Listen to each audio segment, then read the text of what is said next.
Hi, everyone, and we are live. I'm always amazed with how everything works here.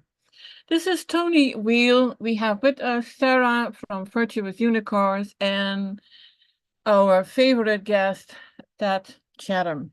Today, we're going to talk about depression. We had a podcast last week about depression with Gary Parent, and a lot of light bulbs went on that we often, don't even think about it. So if you haven't heard that one yet, please find it. What I did, and I haven't told you yet, that is that I made a playlist where all the videos that you were on can be found directly, so it's easy to direct people to the playlist. I've done the same for Gary too, and then they can find all the goodies and about the topics that we worked on. A little introduction. I am a Dr. Morse trained detox specialist, iridologist, regenerative, what is it, healing. And the same goes for Ted. He's actually a year ahead of me. Ahead of me. He did the classes 1 year before I did, and that is how we got to know each other. And we talk a lot about all the things that we come across. That is absolutely a big researcher. Always wants to know the real details behind everything. And for us, I always find it a pleasure to listen to him. And Ted likes to explain a lot, right, Ted? Yes, I mean, I like to go into the details about subjects, but I like to try to keep it simplistic as much as possible too, though, so people can, kind of get a deeper understanding in a simplistic way, if that kind of makes sense. Absolutely makes sense. I just got a question from Donna if I meant to post the Zoom personal meeting room. I do that because if people want to come on live and discuss, ask a question, we are open to this. I hope you agree with that. Yeah, that's fine. It's your podcast. Oh, Whatever yeah. whatever works. I honor the wishes of whoever is on. That goes for you, that goes for Sarah. This time we have to find some time to let Sarah say things because sometimes it's like, oh my gosh, we totally forgot about Sarah, but not really. Oh, I'm just here for the journey and learning as I go. And I haven't been to any of the classes yet, but I love to research myself when I have the time to. And I love just learning and I love detail and I love all that stuff. I love how you both explain things in so much detail because my mind loves the detail. It like feeds off of it. But yeah, I think it's wonderful and I'm excited about this. And I do actually have some questions about the depression and anxiety and stuff like that from a different standpoint too. So when we get to that, I'd love to ask my questions. Yeah, And one I have the an opinion, experience. I say it's more of an experience I personally have with depression. You always think that because when I grew up, depression was something for people who were not really right in their minds. That is how we grew up. And it was not until, oh my gosh, it was in the 90s, I think, that I started to look differently at what depression was because I was feeling it. But I didn't want to acknowledge it. And I think in a way it's a good thing now that we can openly talk about it without without people thinking that you are in that case. I have experienced severe depression. Oh, what was it? 5 years ago, just before I met Dr. Morse. And that was actually brought on by no longer wanted to live because I didn't see a way out. I thought I was doing everything right with my diet. I was on all raw, and I was getting sicker, and I didn't expect to live much longer than a few more months, not realizing it was just something in my diet that made all the difference. Now we can have, and I do believe we can have like lingering depression. I don't know if that is even a thing about, the severe trauma, because personally, I did experience that a lot of trauma that you go through as a child, a teenager, young adult, and you think you're over it, and something happens and it's triggered, and it's like everything is back right again. And that when we learned from Gary, it's the breathing that you can do so you can deal with it. But there are still, for me at least, there can be still triggers.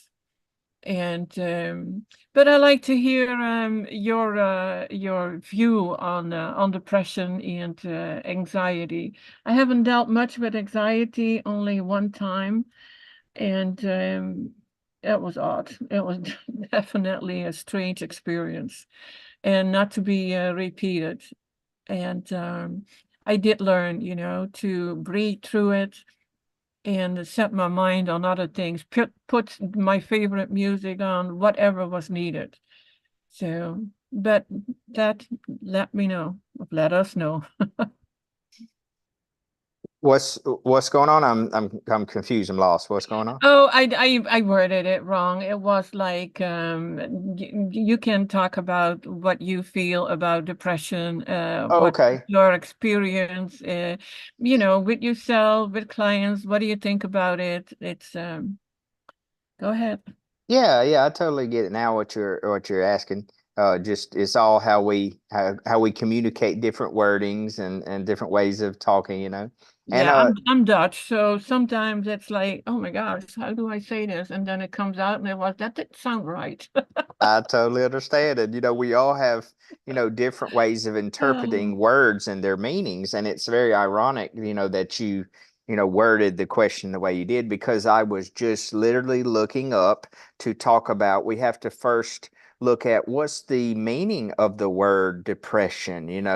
Like, because sometimes we don't even really understand the words that we use sometimes in the English language, and in the languages of, or the words and their meanings in different languages.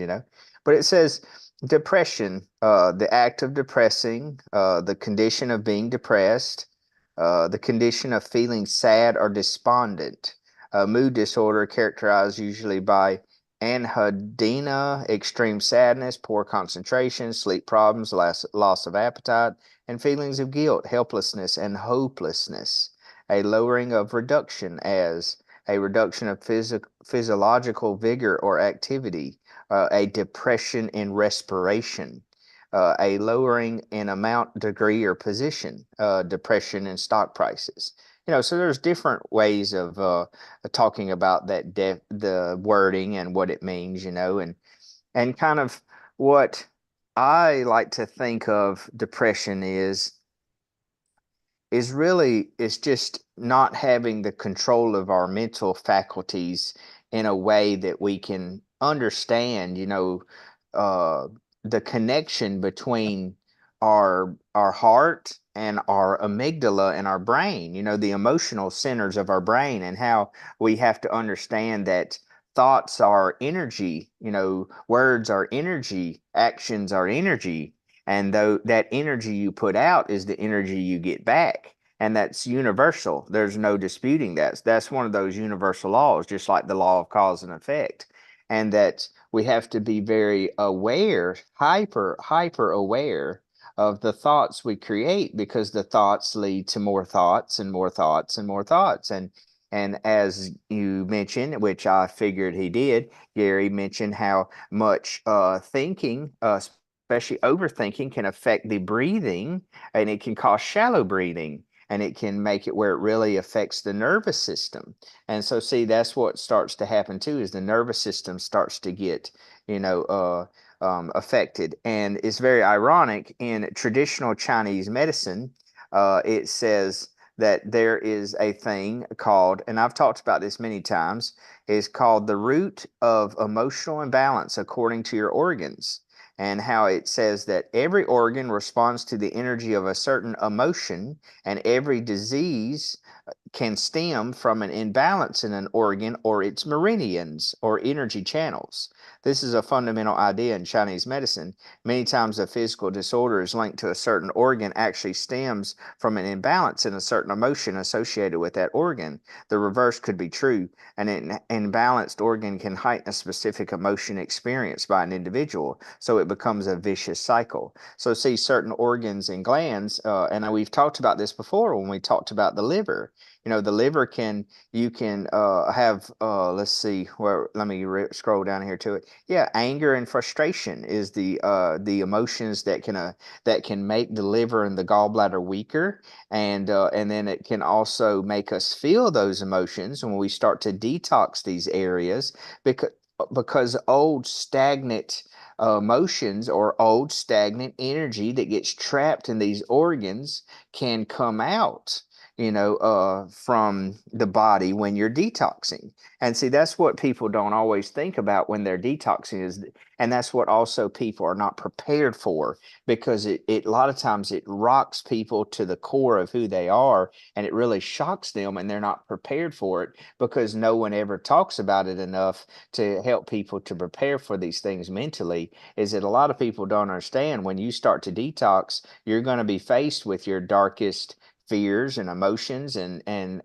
past traumas and dramas and hardships, but they're not coming up to make you feel like a victim or feel like the young child within that needs to run away again. They're coming up to help you to resolve them, to help you to work through them, to help you to move past them. You have to embrace them and work through them. You can't keep running away from them and pushing them away.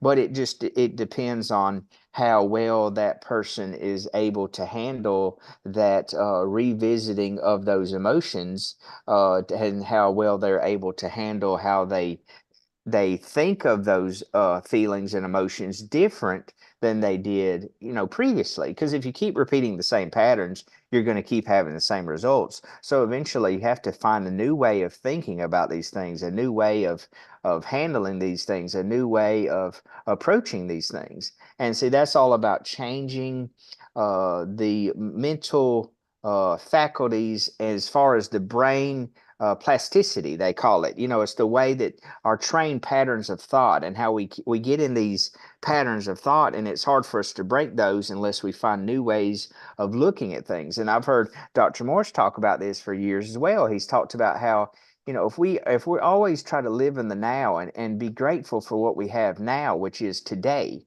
There is no such thing as tomorrow, because tomorrow never comes, because when you get to tomorrow, it's today.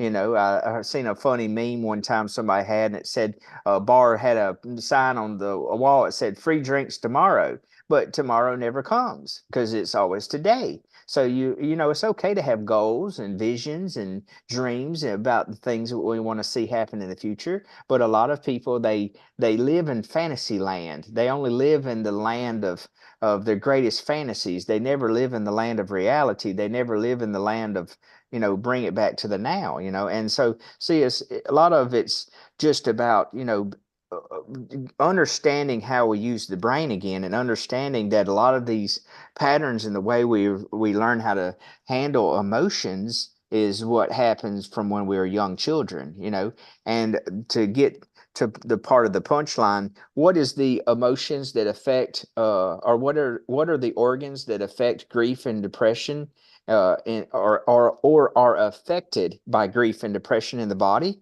It's lungs and the large intestines. And it says loss of any kind will often trigger a cold, a feeling of being energetically drained, and difficult bowel function. Grief can stay with us for a while and can go unresolved until we decide to release it.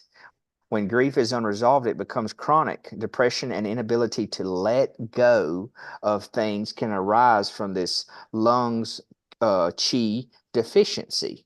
And see, that's what sometimes people don't understand. And it goes on. It says this could eventually interfere with lung function and oxygen circulation. Since our lungs control the flow of energy in our bodies, it's important that we give ourselves space to deal with painful events rather than stifling them.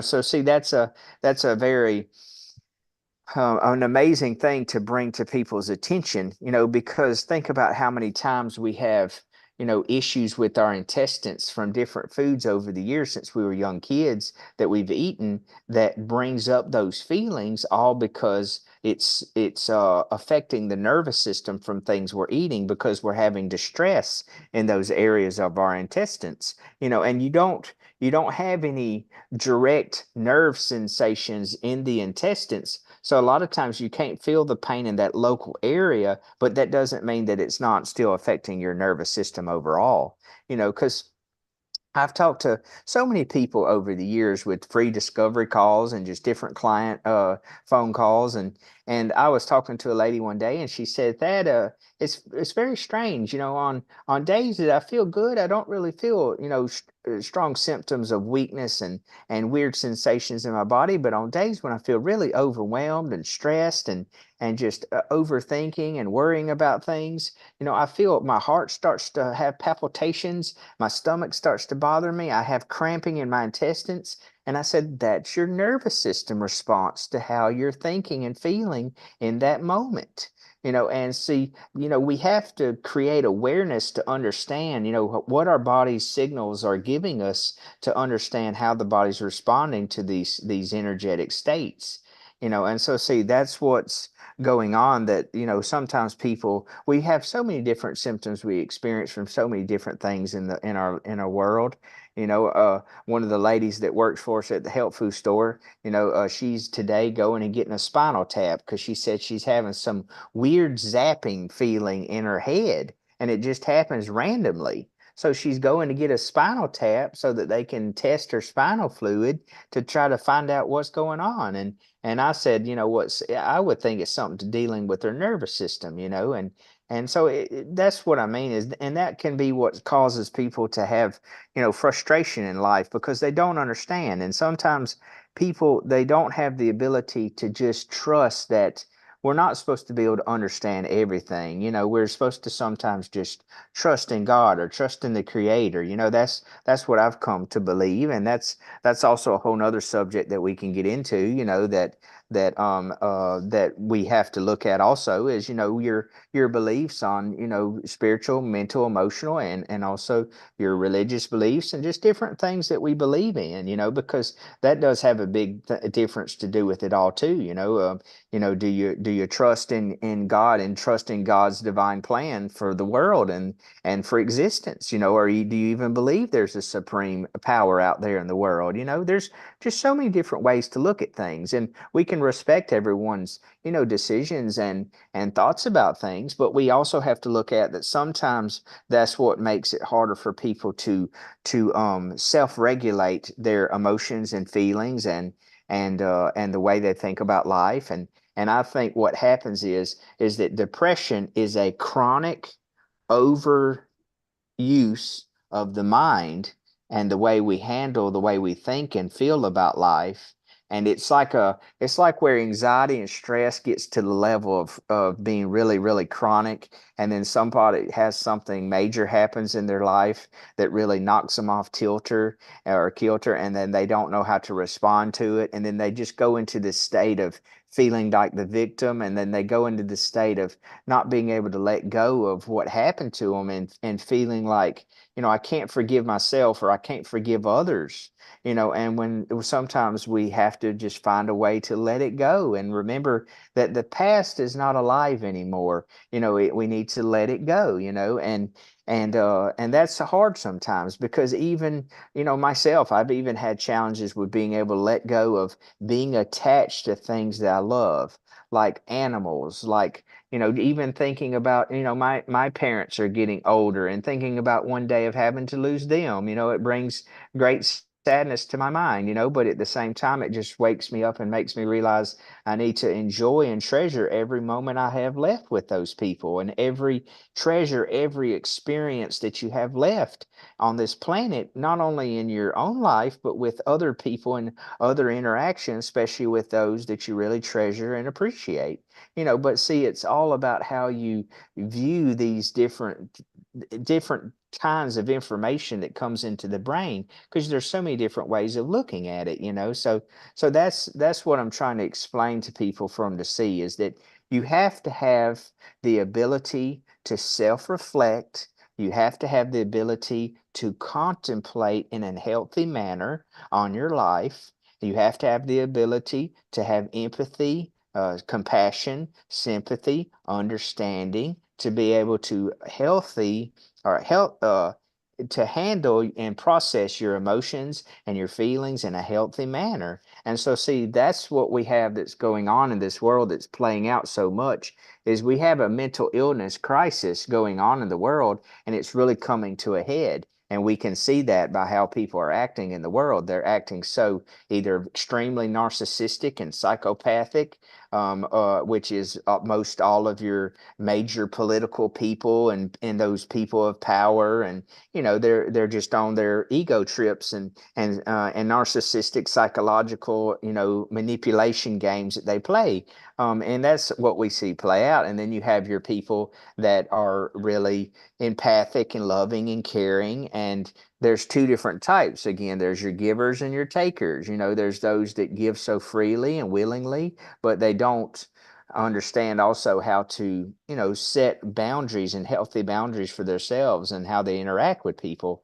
And it's also because sometimes we don't feel worthy, we don't feel good enough, we don't feel we have feelings of a worry and fear of abandonment, and we desperately want people to appreciate us and value us, when sometimes we don't value ourselves enough. And so again, we have to look at all of these different things in psychology, and the way we act, the way we talk, the way we express our feelings, the different strengths and weaknesses going on in the body. We have to look at the past traumas and dramas, but not only in our own lives, but in our parents' lives when we were being raised, and even before we were raised. Because there can be trauma and drama that your mom and dad went through, or your family went through when you were in your mother's womb, that could affect you neurologically and mentally, because of that energy that your mom had in her body when she was, growing you in her belly, so there's so many different things to look at, because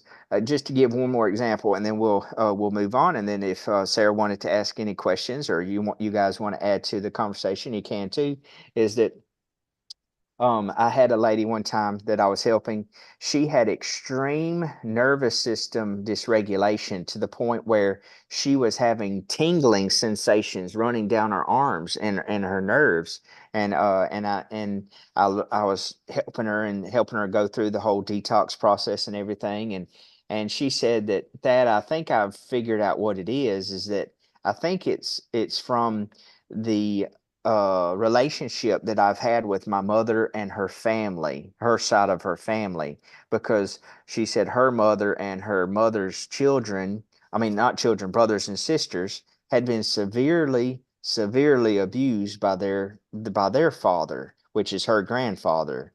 And she said that really affected their family so much that she said that she thinks that energy was passed down to her through her mother, and that was really affecting her nervous system, because she had to see what her mother went through, because her mother became an alcoholic from it, and stuff like that, and that's another thing to bring up, is that why do people choose to use such a depressive substance that makes people feel so depressed, to depress their emotions from coming to the surface, because they don't want to address it. They don't want to feel it. They want to run away from it. They want to push it away. So they just drowned out their misery. And that's what people are doing when they use drugs and alcohol and things that distract themselves. And also, we do that with food. I've done that so much of my life. I've felt overwhelmed with life, and felt, just overwhelmed with emotions and feelings. And we have to look at all of these things and understand, what's going on, and understand, why we respond to things in that way, and understand and ask ourselves, how is a healthier way to do it, instead of, using a substance to suppress my emotions and feelings, and we even do that with movies and television and things like that, to distract us from taking the time to really just allow ourselves to feel it all, and understand and process it in a healthy way. And it's very important to go out into the nature and go out into places where we can allow ourselves to be decompressed of the energy stagnation in our body and our nervous system. That's why getting into water is so important. And that's another reason why they always would baptize people in water too, is because that water kind of washes away that stagnation of negative energy and negative buildup of emotions and feelings. And that's why so many people feel so good when they get into the water. But also it's because of the grounding principles of the electricity of the earth. And that's why you do feel better when you hug a tree. It's not just some hippie woo woo stuff, it really is true. And so that's why that we need to interact more with nature, because we interact with the positive harmonies and positive energy of the earth. But when you're around the city too much in a concrete jungle, you're bombarded so much with EMFs and bad negative energy, and also pollution of several different kinds: air pollution, light pollution, noise pollution. All these things are very stressful to the nervous system.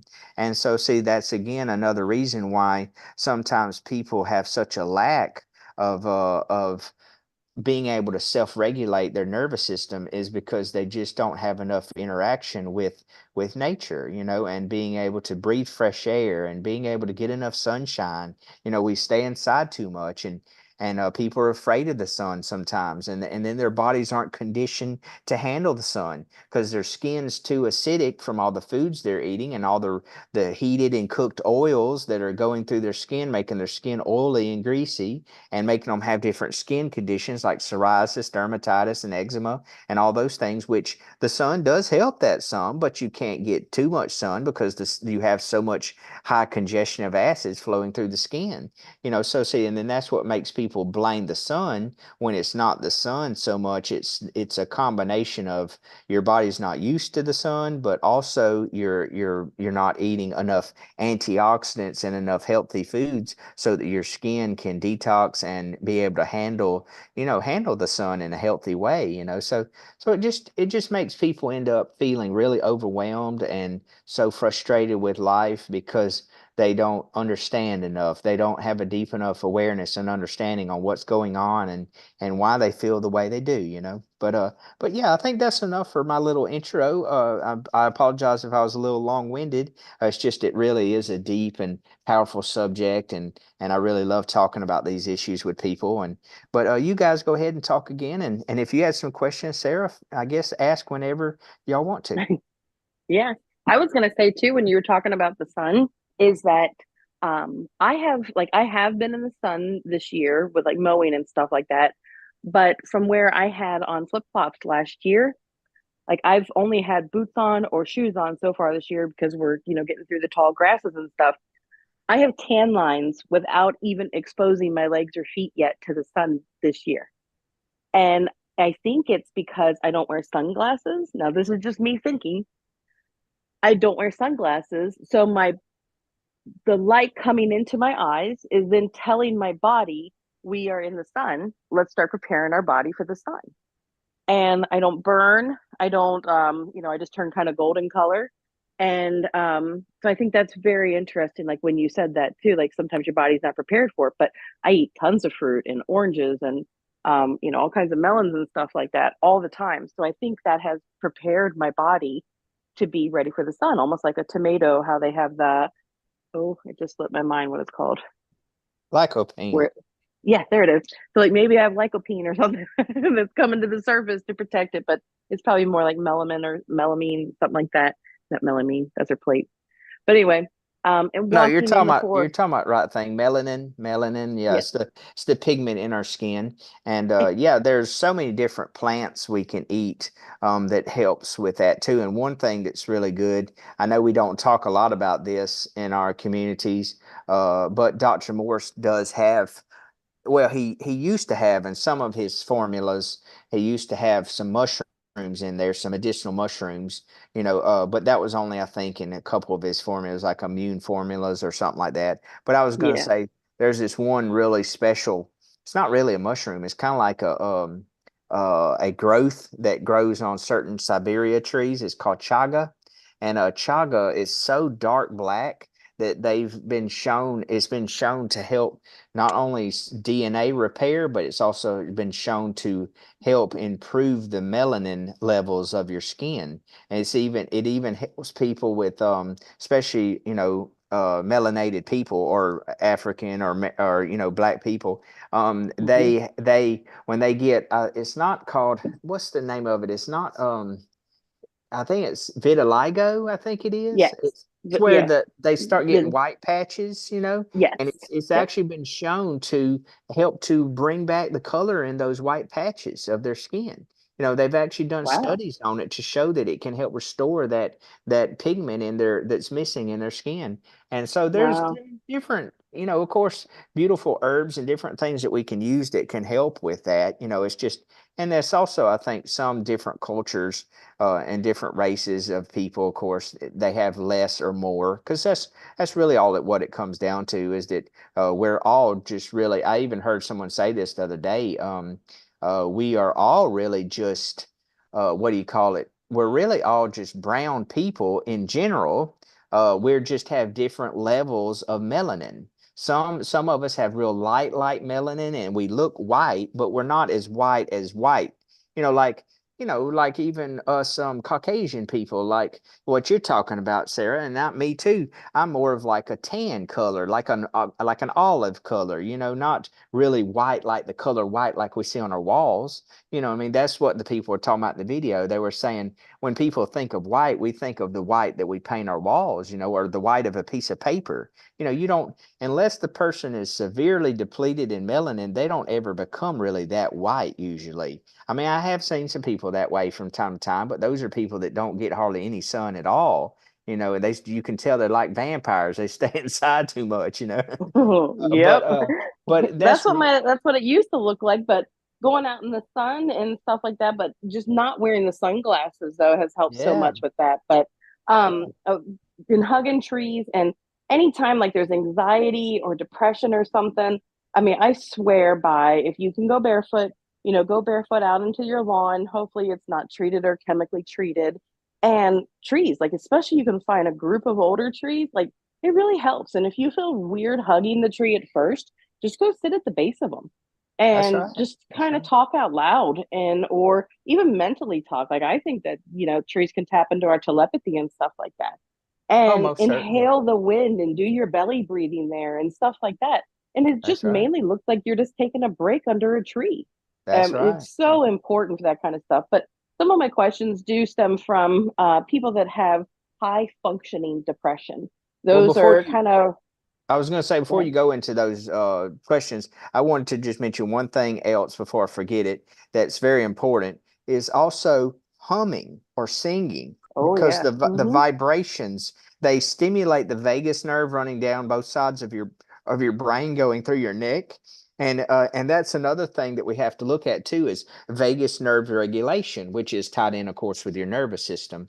But that's why there's so many cultures that talk about humming or singing or chanting, especially good songs that are filled with positive and good energy, and good words. And that's also why classical music has been shown to help improve our brain functioning. Even they say it's one of the only types of music that's very positive to listen to when you have tests for like a college student or something like that.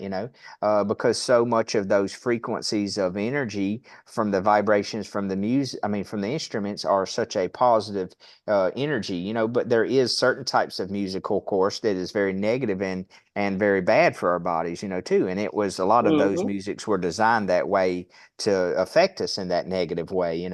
But Yeah. there's also groups of people that use the Tibetan singing bowls for therapy. Yep. I was just watching a video where they're talking about that they place the Tibetan bowls, certain ones that have certain frequency, over your head like a cap, and they ring it around your brain, because they said we're made up of 70% water. And they said that you look at what happens when you fill the Tibetan bowl with water and you hit the sides of the bowl, those vibrations make the water, vibrate. And I seen another video where there was a Asian couple, their little baby was crying and it wouldn't stop crying. And they took the singing bowl and they went over there and they just started, barely tapping it on the side. And instantly the baby started to stop crying, and it just shows that, vibrations of energy is what we really are made up of. We're just atoms that are vibrating from energy, and that's why we love our high vibrational foods. That's why we love nature. That's why we love all these things, that we are flooding ourselves with high vibrational things that are positive for us. Even interactions with animals, that's a high vibrational Hmm. thing that's very positive for us. But yeah, And that's when you all. get higher vibration, more animals will come to you as well too. Exactly. They Even because they even can feel. snakes. Yeah.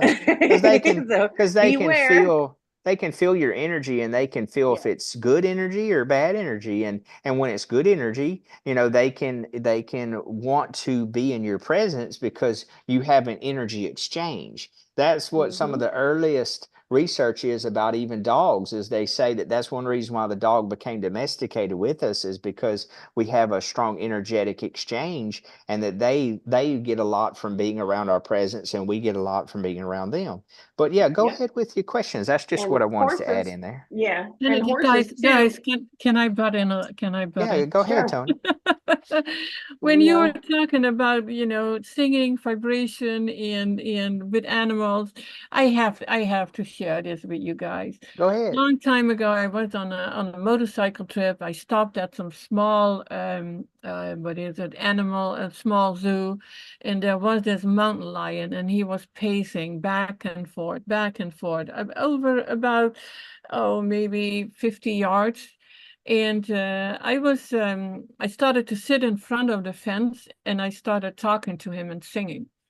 And he started pacing less and less until he was laying down right in front of me and started, well, purring or making noises. And I thought that was so amazing. Yeah, Yeah. I was gonna Yeah. say that horses can actually, that one, they can hear your heartbeat like up to 6 feet away, and the more horses that are together with you, they can also change your vibration too. And horses have been known to help a lot with depression, anxiety, and stuff like that because they will bring stuff out of you. They will teach it to you.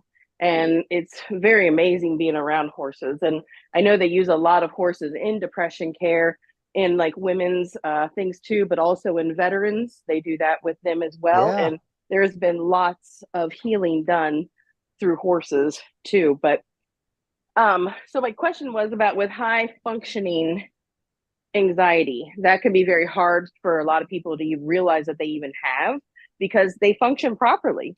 Or I'm sorry, high functioning depression and anxiety.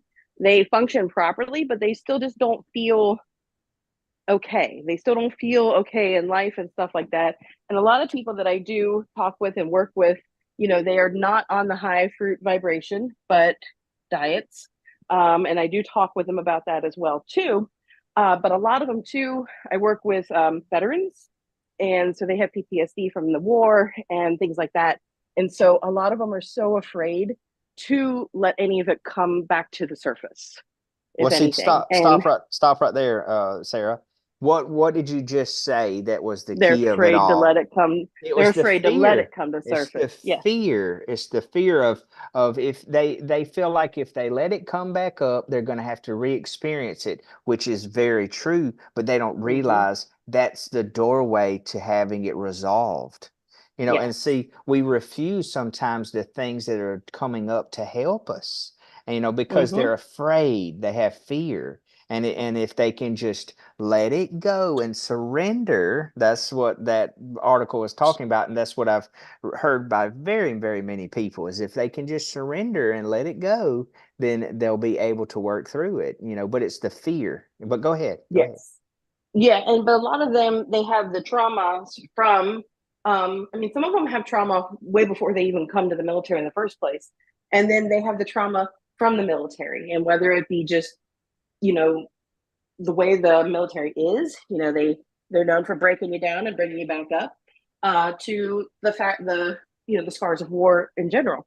Mm-hmm. And a lot of them have so much trouble releasing that and even coming to terms with releasing that. So even if I can get some of them on fruit, it's very fearful and very hard for them to walk through that kind of trauma. So now you have, just chemical imbalances with some people that they have depression that way. And then you have people that have depression that have it because of a trauma that happened in their past. And then we also have people that deal with weak kidneys, weak adrenals, weak liver, and all this other stuff. So, I mean, it truly does just stem from eating the fruits and just allow and being brave enough and having people that you trust to be with to allow it all to start to surface. And I've said a million times too, before you're fighting anything in life, it is good to start this process. That way you can take it slowly. Because once you start fighting, for your life, like if you're sick and you're fighting something, you really are having to go fast. And a lot of stuff is going to come up quickly for you. So if you can start going slowly, doing your walks, hugging your trees, doing your humming, meditation, that kind of stuff, I have found that works much better than somebody just going cold turkey and diving directly into whole fruit and letting it all come to surface at once. Yes, that's very true. And also I was going to mention that also the problem for a lot of people is that we are just replaying patterns that we've learned from our parents on how they handled, stress, anxiety, worry, and fear, and all these emotions of energy, because that's another reason why people get stuck in these patterns and they get stuck in acting and behaving the way they do, like, one of my longest friendships I ever had that ended because, the fella, he had so much trauma in his life that he becomes so pessimistic and negative about everything in life. And that was because that was the way his dad was acting in his later years of his life, and that was just how some people, they get to that point where they get real sour and bitter about life. And it's almost like the young child comes out and the young child's pouting and saying, this is no fair. I shouldn't, life shouldn't happen this way to me, and we have to remember one of the key things that I've heard so many very wise people say, including psychologists, is that it's not so much what happens to us in life, it's how we handle the life situations that we experience. Because it's all how you handle it. It's all how you see it, how you interpret it, how you process it, and again, going back to what I was saying earlier, because it is so true, is we have to look at the definitions behind these words we use. And how earlier I mentioned all really depression is a chronic buildup of negative emotions and trauma, and that's really what depression is. And it's also a negative state of mind on handling those experiences and emotions. And then what is the definition of anxiety? And it was very interesting what you were talking about because it plays into what we're talking about and the definitions of these words. Is anxiety a state of uneasiness and apprehension as about future uncertainties? A cause of anxiety. For some people, air travel is a real anxiety. The third part of the definition, a state of apprehension, uncertainty, and fear resulting from the anticipation of a realistic or fantasized threatening event or situation, often impairing physical and physiological functioning. So, see, what they're doing is they're allowing their mind to go too much into the what ifs. Because there's so many times, it's just like you hear people say, so many fears that people have, like 80% of them never even come true. They're just fears because they're just scared of all the what ifs. They're scared, oh, this might happen, that might happen, and we become so hypochondriac sometime over life's issues, and just thinking, because I've met people like that before where I'm trying to help them and I have a discovery call with them and they're over there listing all these different things that they think that are wrong with them when they don't even know if that's true or not. They're just having a freak out reaction to the what ifs, because all these different symptoms they're feeling. And then they'll start researching into those symptoms. And then they'll start seeing it'll talk about, well, you may have this condition or that condition. And then that'll send them down a whole nother rabbit hole of fear and anxiety over the what ifs that they may have that condition, and it's just, we have to be able to see these patterns and how they play out. And you were mentioning about veterans again, and think about it. We have so much of the history of our world. We have had wars that were not necessary, and wars that were all for political gain and political reasons. And that is a lot of negative energy behind all of those actions.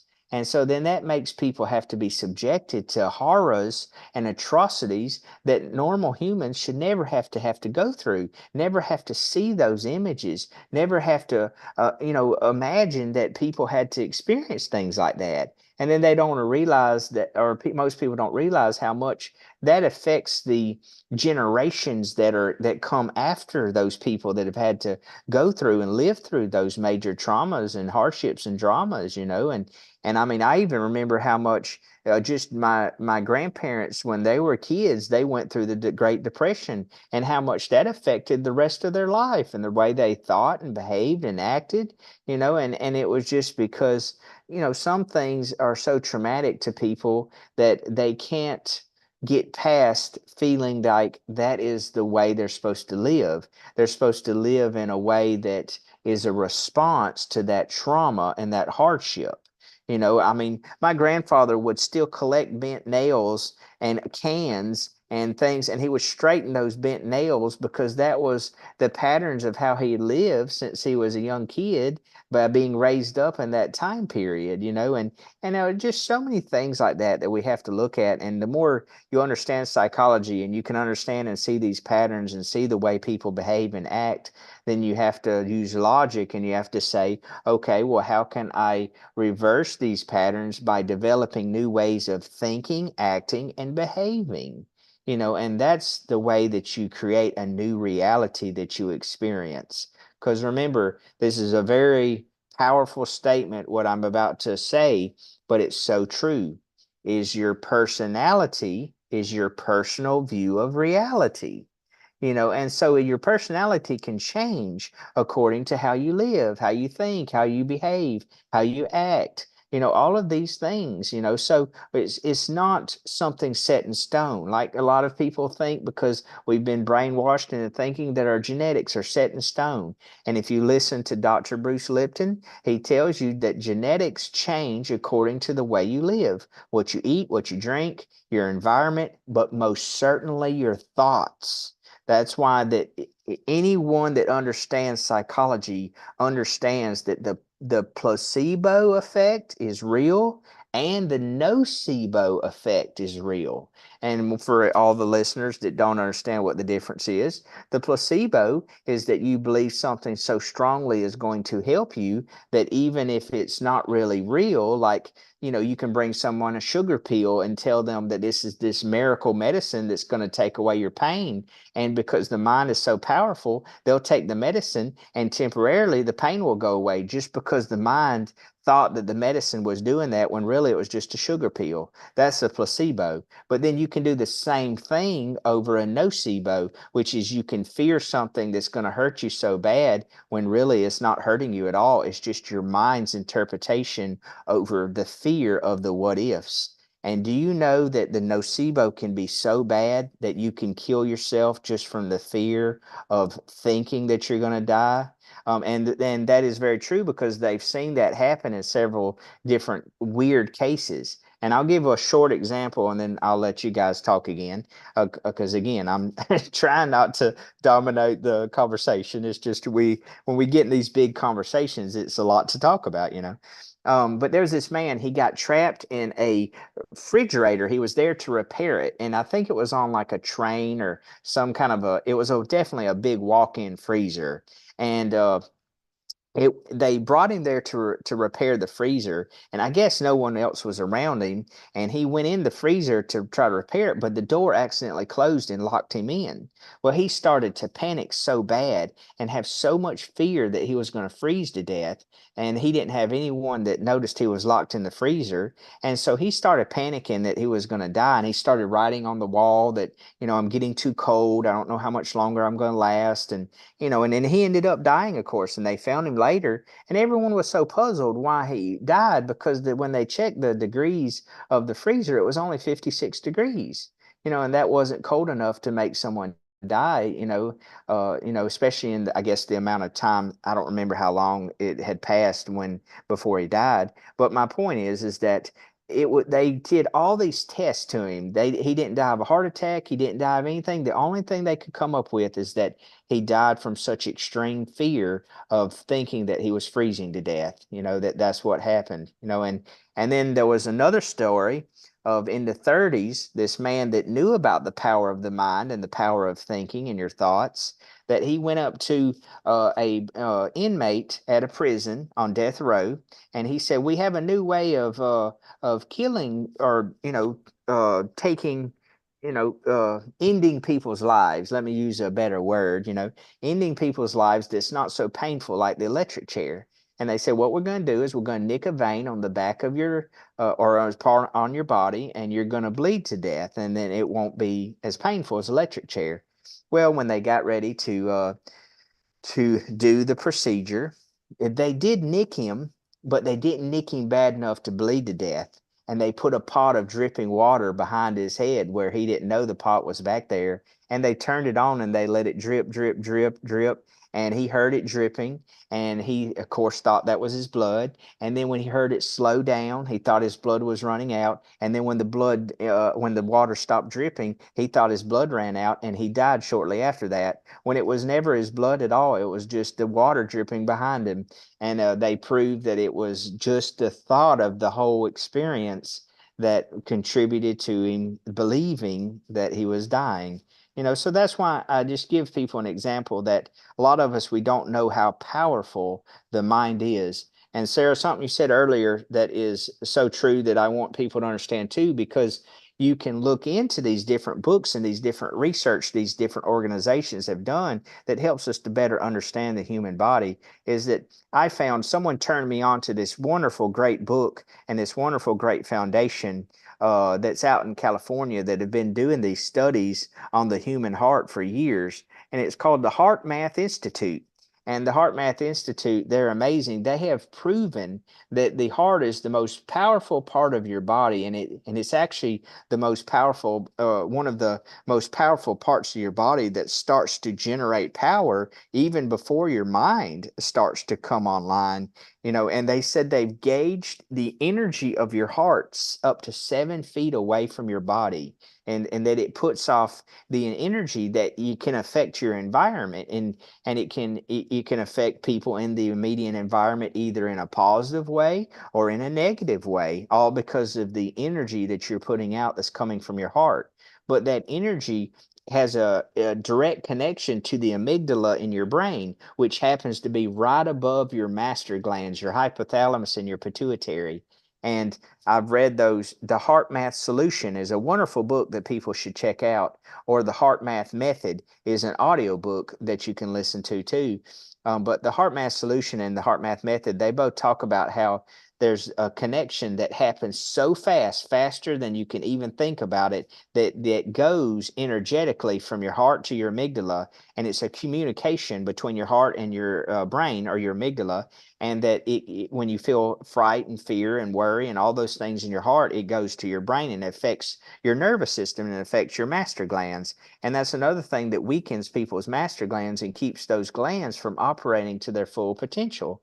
And so, see, again, that's where it goes back to, your thoughts are weakening your glandular system as well as your nervous system, and how you have to start to learn how to think and feel and operate and handle life's challenging circumstances in a different way than we've learned since we were children, in childhood. And then there's so many great books that you can read about letting go. There's a spiritual book out there that people can read that is called what was it called? Let's see. Just a second, I have it sitting up here. Oh yeah, Living Untethered by Michael Singer. And that was really a great book, talking about how to just let go, just surrender, and let go. And I say myself, and my personal beliefs, I say we have to let go and just trust God, and believe in God's divine plan, for our lives, and the divine timing of things. And that helps me so much in my life to trust the things that are meant to happen, of course. But that's, again, my personal beliefs. And so we all have different things we believe in. We just have to look at things from a different point of view sometimes. But I'll pass it back to you guys before we end today, but thank you for letting me explain things. Yeah, now we know all the things that can go on in our body, in our minds. Yeah, But it's all Tony, I was going to ask, I hope I explained some things and added to the conversation on top of what Gary was talking about with you guys too. oh, absolutely. That's why we have you on today, because I know you would. Yeah, good, great. But now we always are being told, okay, this is what it is, this is how it works. But now it's like, how do we get to change things? We know about going out in nature, and it's absolutely helpful. We know about the breathing.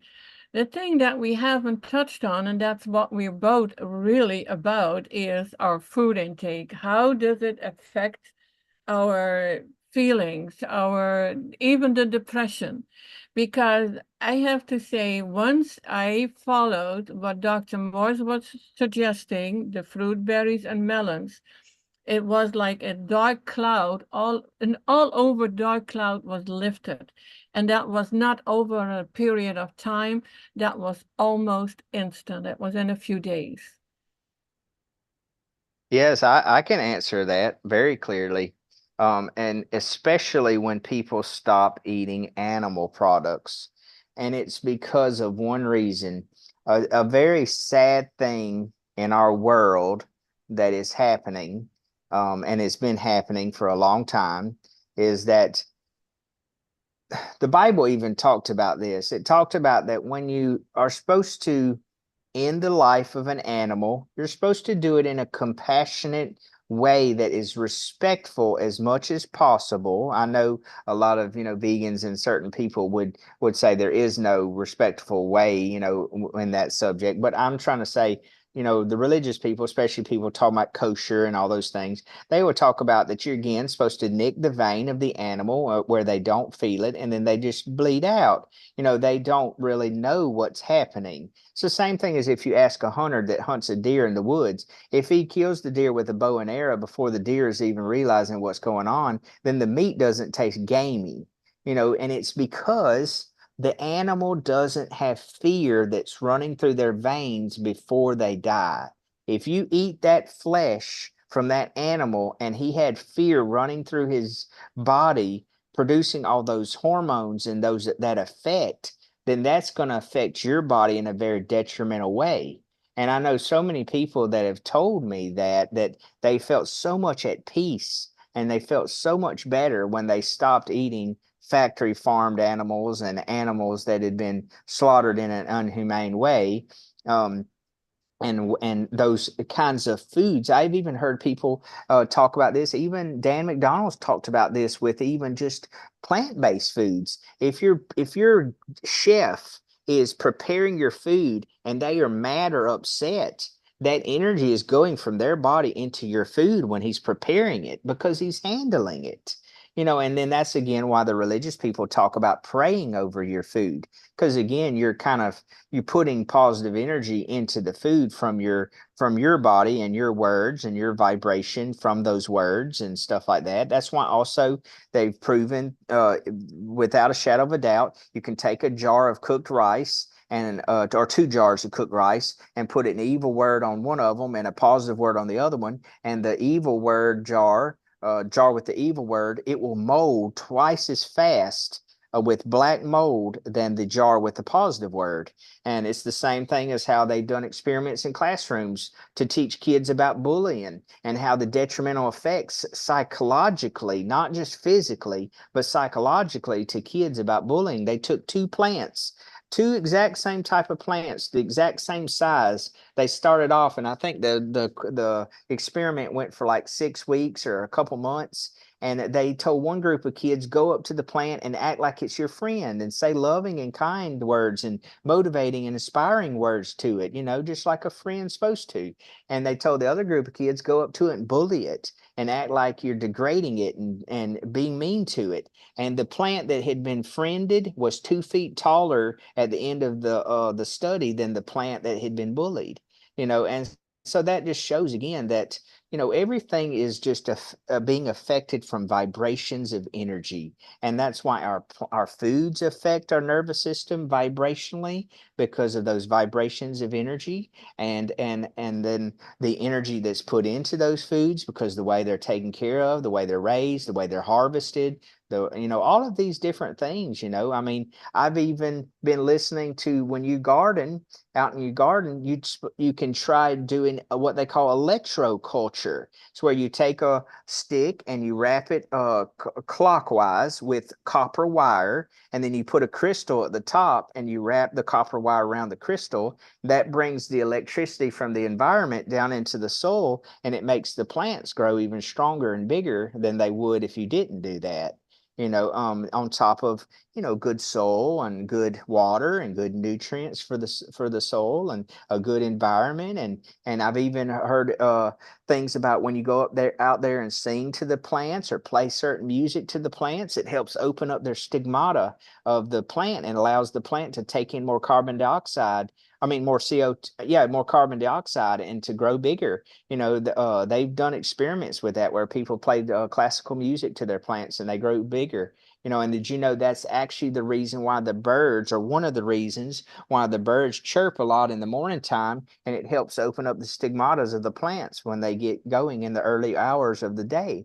There's just so much of this information that I could just keep going on and talking about, and how it all is connected and how it all plays in together. But yes, that's one reason, Toni, why I feel like that people have such a response from eating the foods, is because they're eating foods that have a positive energy to it, and also foods that are alkaline are they're very soothing, they're very relaxing, they're very positive to the body. And acidity is very antagonistic, or very negative, very aggressive, very that's also why Dr. Morse compared the cold weather is alkaline and the hot or heat is acidic.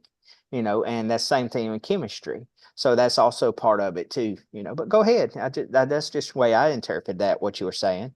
I do have to Absolutely. intervene here, Toni, and say Go that ahead.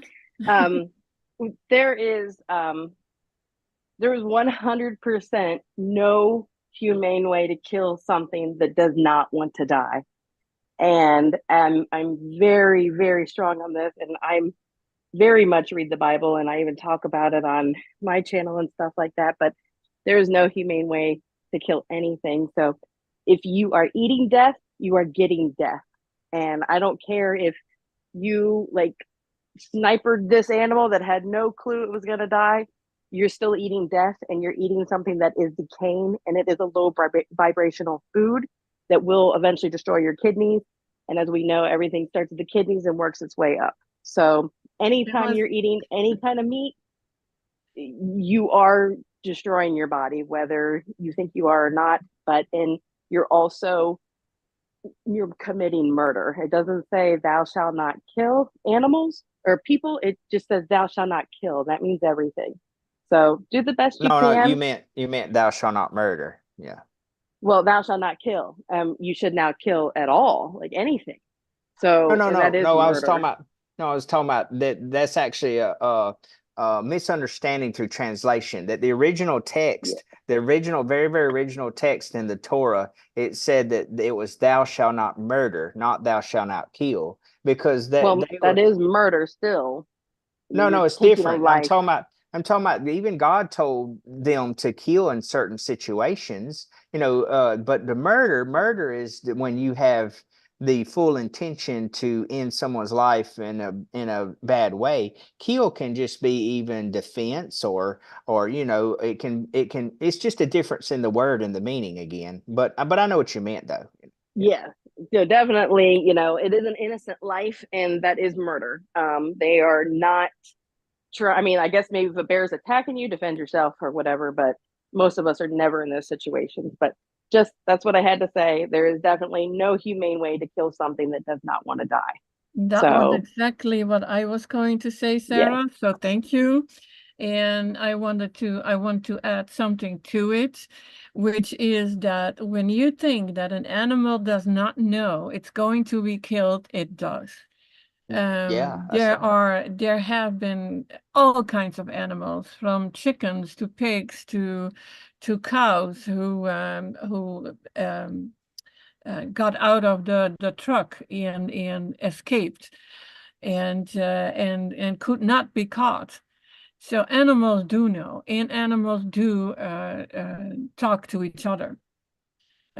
Talk, maybe they should use another word, but they communicate with each other. So they Yeah. will know from one to the other. And I found, and I think Sarah, you experienced that probably too, is that when you do not have any, now I have to say it different, like deer, they are afraid of us because maybe one got shot and then other deer found out and now they stay away from people. If they grew up where what is it, where there are more animals and they had never had to live in fear, they're not afraid of people. So it is, animals know exactly what you want to do to them. And I do not believe in taking a life. I even have a problem with getting a fly out of my kitchen or a roach and try to capture them and release, which is not always possible. And I apologize for any life. So it's I cannot say that I have not eaten meat. I have.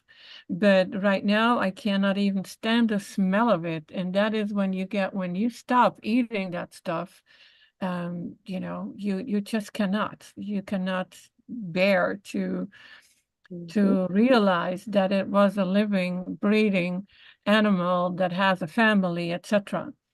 So there's a lot to it. And I also believe that when you keep eating animals, it's hard to overcome your symptoms of depression or anxiety. And it doesn't matter because there are people, oh, but it is grass-fed, and oh, it is this, and it's not farm, um, the big farming. It Factory doesn't farming. matter. Yeah. Yeah, factory farm, sorry.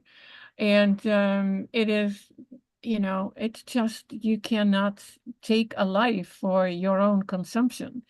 And I know a lot of people have been fighting me over this, and over the years, I've never been really a meat eater.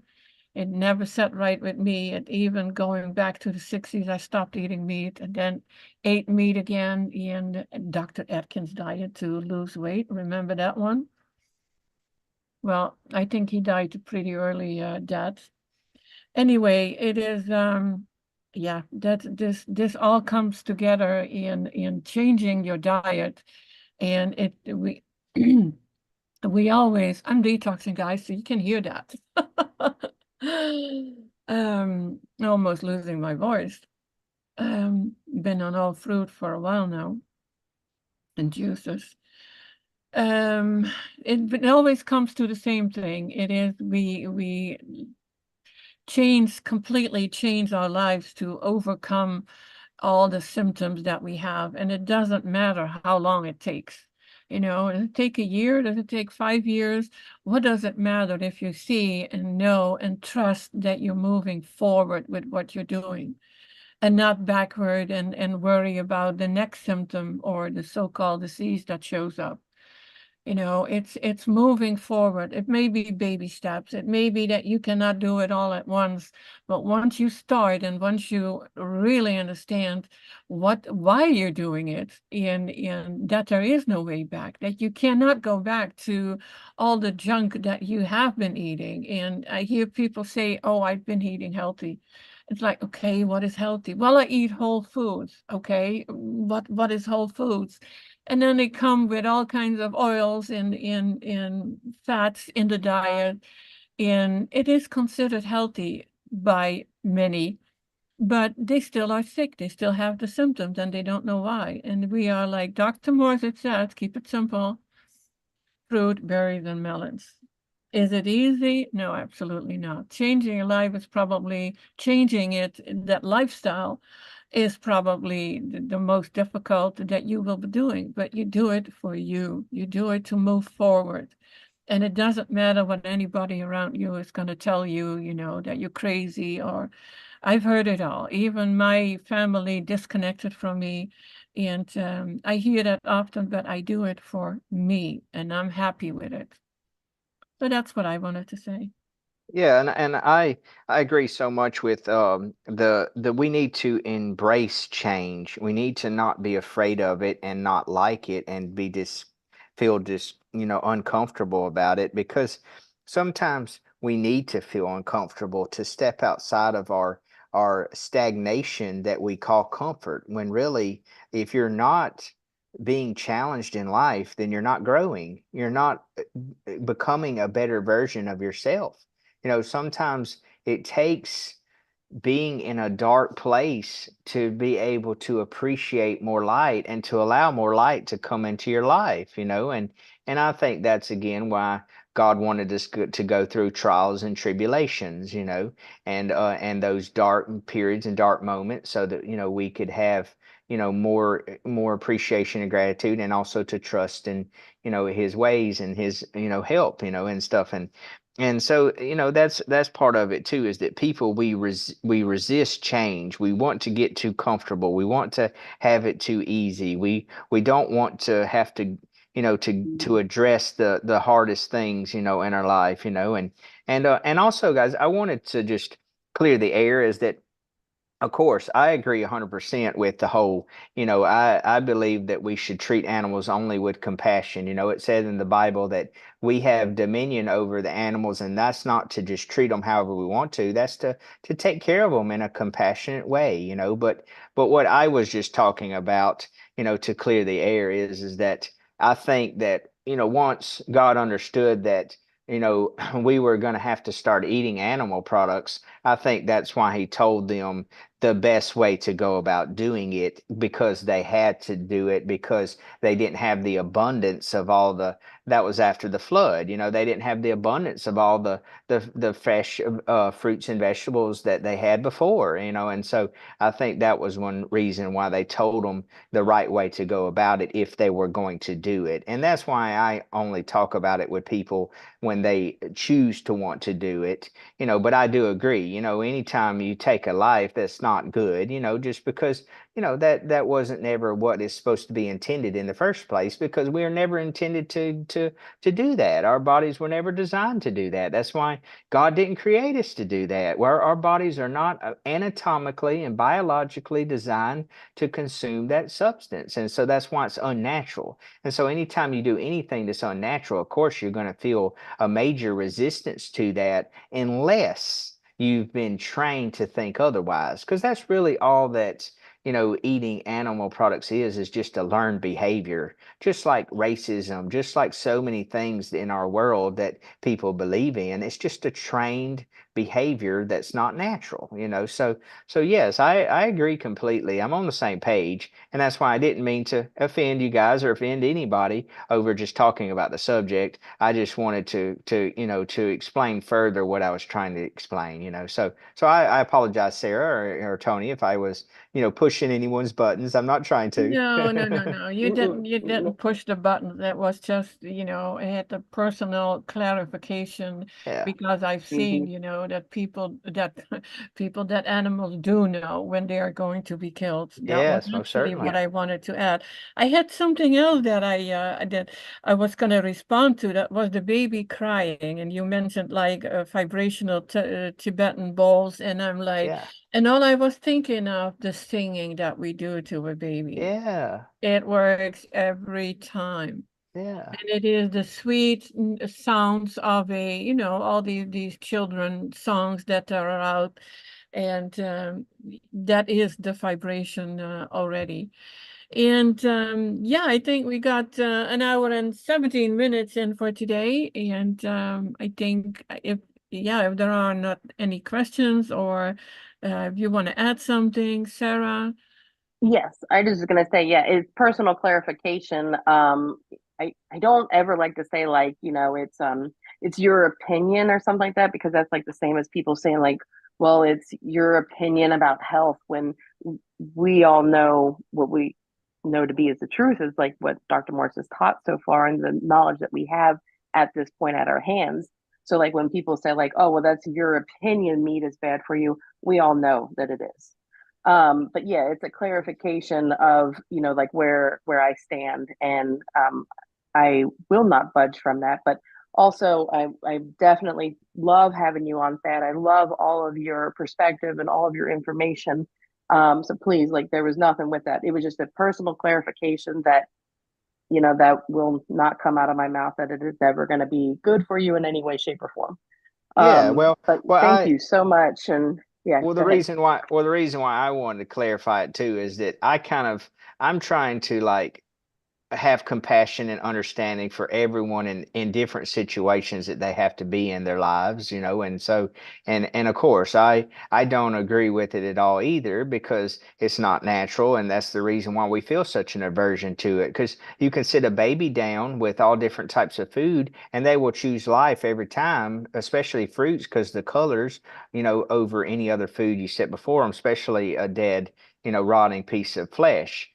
So and that just gives another example that it's not natural for us. So Hmm. but at the same time, though, I understand how there's some cultures of people in the world that, because they've been raised up in that area, or because that the people are choosing to live as humans in areas of the planet that I feel like we really shouldn't live in those areas, because that's not the best area for a human to live, that they have to rely more on those types of substances because they put themselves in those situations, and so, I just try to have compassion and understanding for everything that people go through, and try not to be too quick to judge others, for what they're going through. But I just want people to understand, just have more clarity and understanding on what's going on with those choices they're making, and Hmm. why they're feeling the way they are, and why that they're getting the response they are. Because I've always said you have to eat life to have life, and that's Hmm. and that's because the vibrations of energy again. Because if you eat death, it's only going to create death in your body,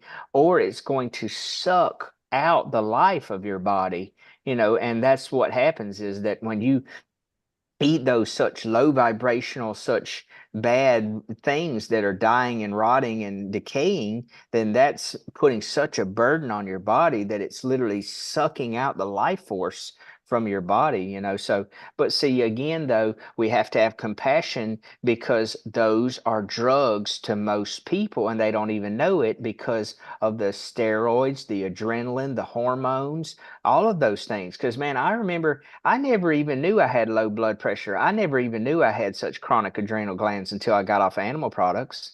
But as soon as I got off animal products and I lost all that stimulation from all those substances, and I got off all the other stimulation of substances like, coffee and sodas and all those things, which I was never a big coffee drinker anyways, because it always put me to sleep instead of giving me energy, because I had such weak adrenal glands. But my point though is, as soon as people drop all the stimulants, then their body is left without all of that stimulation. And then a lot of times people end up having such low blood pressure that then they're like, man, I really was jacked up on all those stimulating substances. And so that's another reason why people's mentality is so defensive over those substances, is because they know that they're doing their body pain. They can feel it intuitively because their body's trying to tell them this is not right, this is not good, but they justify it because of the way that it makes them feel. And I think that's a good important part for to leave off the conversation with people too, is that that's why so many people justify for doing these things and behaving in these ways, is because that's the what they're used to, how they feel, you know. Yeah. Yeah. And it's Eventually, they will learn. yeah, it's scary. It's scary for some people to feel their body in a different way than they're used to, you know, and that's what's scary for a lot of people, especially even men. They think that becoming more sensitive and more emotional in life, you know, they think that they're losing their masculinity. And that's why men have always been like, I got to have my meat so I can feel aggressive, so I can feel dominating, so I can feel, you know, boost my ego, instead of coming to terms that we are a balance of feminine and masculine. We're not supposed to be more one or the other just because you're in a female or a male body. Now, of course, we can have more hormones of one than the other, but really and truthfully, the spirit is made up of a combination. It's not one or the other, you know, and so we have to remember again, we're a spirit having a human experience, you know, and not get too puffed up just because we're playing the role of a female or a male, you know. So that's what I like to bring to people's attention too, you know. So yeah, but y'all go ahead. I like to end the conversation on a positive note for all, you know. It's we always do. And Oh yeah, it's for yeah, sure. it's not about judging people who still eat meat. I just feel My they will. husband still eats meat, Tony, as you know. Yeah, Yeah. and he knows. Oh, he knows. But I'll I tell you was what, just he likes not eating meat though too. So I'm like, why you still do yeah, it? I was just gonna say most people don't know what it's doing to their body. I think your Yeah, husband knows by now. But he yeah, should. Well, some people know, but they refuse to believe it, you know, because they're Yes. they're not going to entertain those thoughts, because they think if they entertain those thoughts, then they have to believe it, you know. So they're going to refuse to allow that information to even entertain it, you know. yeah, Hmm. well, it's okay. Everybody is on their own journey, Yeah. and we have to accept that. It was my sister, you know, and she passed away. She was not absolutely not going to change her diet, although she felt in the last months guilty if she ate a sugary cookie because that was bad for her cancer. And she already knew she was dying, and but she was like, okay, I'm gonna die anyway, so I can have that cookie. They were like, okay, so misinformed and not ready to be open to anything else. But and I now I opened up something, and I do have to, to get back to that, is what you said, how important your thoughts are. My sister That's right. was being told she would not make it until her 70s because of something in her brain was growing. And she kept saying that. And every time you would talk to her, to anyone who wanted to listen, oh, I'm not going to make it till 70 anyway. And That's she bad. died. She died at 68, I think, 67, and from a total unrelated thing. She got cancer. But she Yeah. kept repeating that I'm not gonna live till, and it's Yeah. she was absolutely right. Well, since you brought that up, Tony, I wanted to respond to one thing Sorry. shortly. I'll make it short. Um, is that there was a great author that wrote some really great books, and she was a great self-help coach and mentor to people back in the 20s and 30s. And her name was Florence Scovel Shinn, or I think that was the way you pronounce it, Scovel Shinn, something like that. But she said her big thing was, your words are like your wand that creates the reality you experience. And so you have to be very careful what words you speak, because you can literally speak it into existence.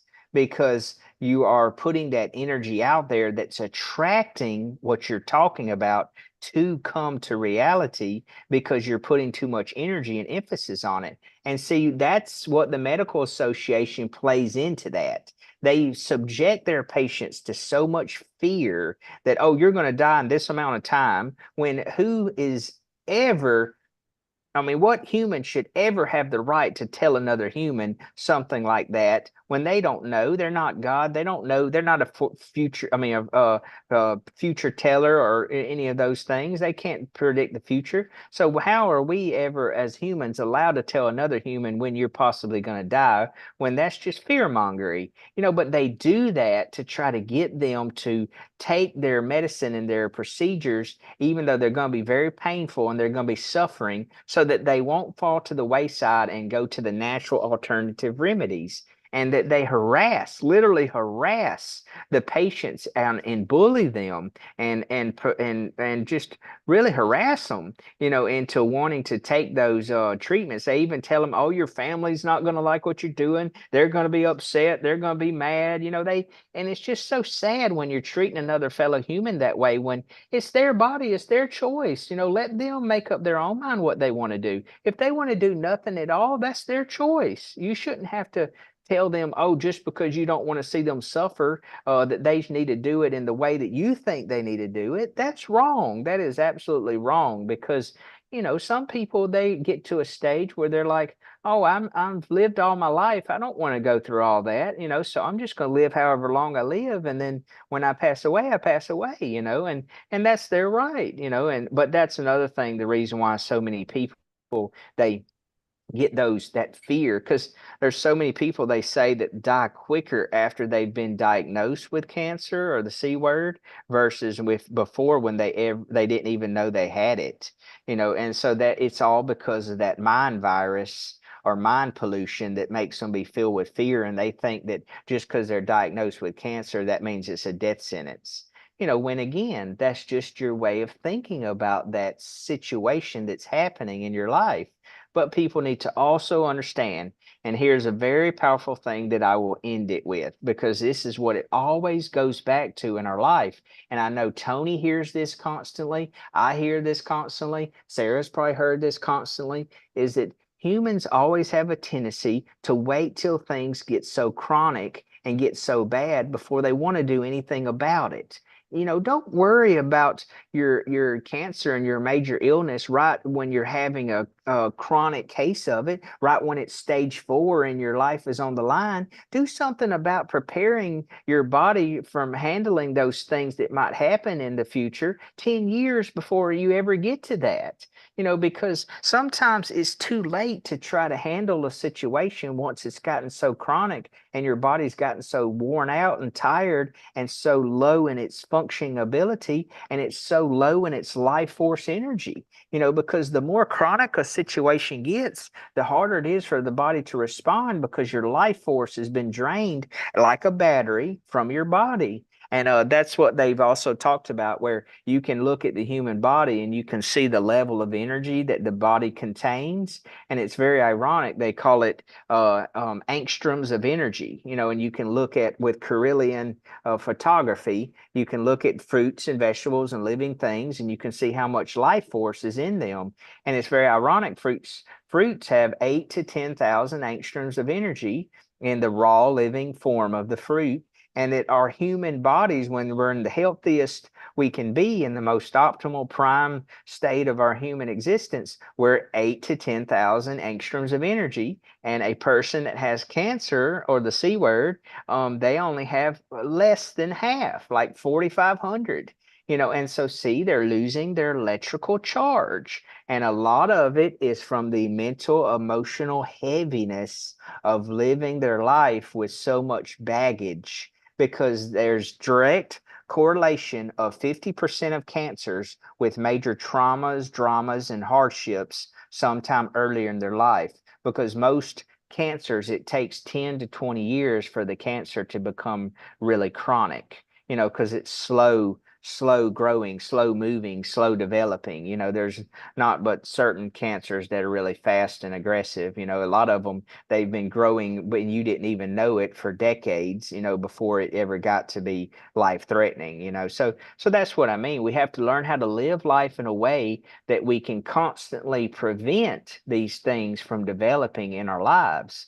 And see, it all goes back to developing a healthy lifestyle. That's the most important, valuable thing you can ever learn when you're a young person, or you still have lots of life force left in you, is learn how to live a lifestyle that is promoting longevity, you know, like promoting yourself to have your DNA become stronger, or to keep it maintained, instead of things that are degrading your DNA and making your DNA weaker and weaker and weaker. You know, but that's the problem with society, is we wait till we have a blowout on the tire of our car before we do anything about taking care of our tires. We wait till we have a problem with our engine, and we're not doing the proper maintenance on our engine to take care of it properly. You know, so see, that's the analogy I want to leave with people, is that, remember, the majority of the conditions that we develop are from our own choices we make on how to live. So we need to take responsibility for our actions, and that includes your thoughts, your feelings, your emotions, and everything that makes up who you are. And that's what I'll end it with for myself. Okay, yeah, let's end it here, because we already had we took 15 minutes to end. Yeah, I'm sorry. And I 100% agree is all I'm saying. But yes, thank you so much. Thank you Yeah. for being patient with me, Tony. No, thank you for being here. We always enjoy that. We always enjoy your insight, and Sarah's too. So I would say, guys, much love to everyone, until the next time. Thank you all. Yeah, take care. Bye bye. Bye bye.